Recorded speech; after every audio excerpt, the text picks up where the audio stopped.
Okay, another fun demo. It's really building off of the PBR materials, textures, substances demos from last week. We're going to look at a couple of parts here looking at environment light, especially thinking about the environment map. Using HDR images, high dynamic range images, 32-bit 32-bit floating RGBA images. And then a couple more of just some like rendering tricks. I guess in this one we'll look at a little bit of rendering with a cube map instead of just as a 2D image. And then we'll have a little look at the Luma Blur top.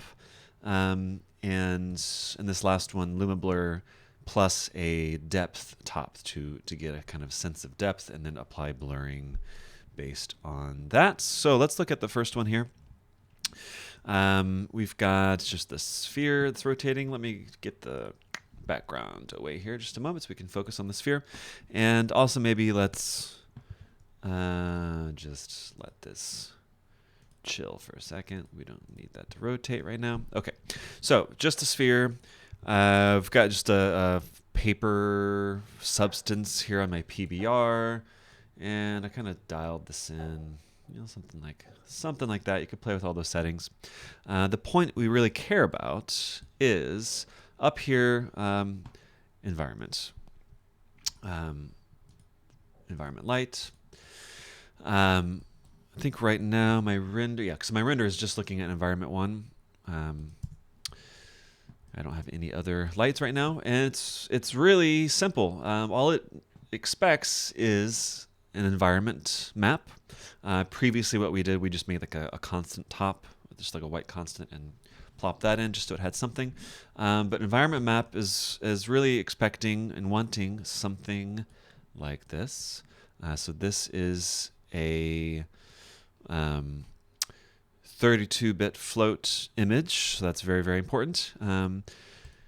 And this is also shot with a 360-degree camera, which isn't necessary, but it's really useful for creating a kind of cohesive. It's almost like putting the geometry inside a skybox.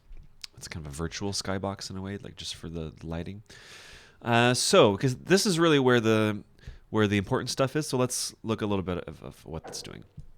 And this, by the way, I got this image from a really great website called Polyhaven. So it's really amazing. You can download from 1K resolution to up to 16K, 21K sometimes, which is insanely large.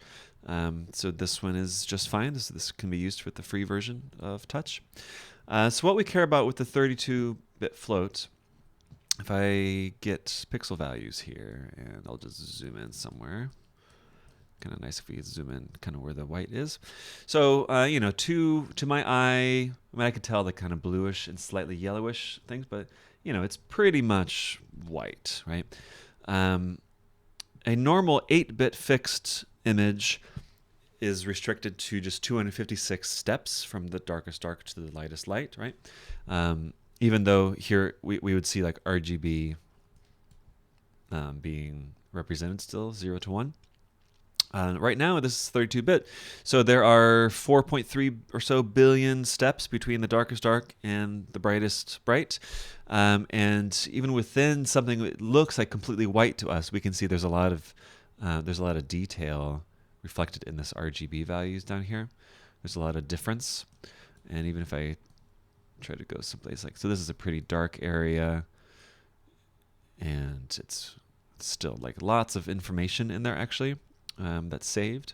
Whereas if I check this out, okay, so this is gonna suddenly look terrible. Instead of 32-bit, I'm gonna force this to be 8-bit fixed, and it looks like it's all dark, it's all flat. So let's do that same thing here. So now I zoomed in, and as I move this around, there's not nearly as much variation in the pixel values. Also in the white. So that's solid one, right? So that's like completely blown out white. There's no like nuanced information there. It's just 1111. So 32-bit float is giving us many times, magnitudes times more information. And this is really just a very heavy computational process to create the environment light.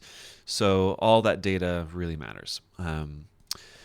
So I guess also because it's so heavy computationally, this environment map must remain static. So this cannot be a top that is changing every frame, or even it shouldn't change at all, because every time it changes, it's going to take a second or maybe 2 seconds for the environment light to recompute the all the light reflections and all that good stuff. So go ahead and check out a website like Polyhaven, or just look up .hdr images.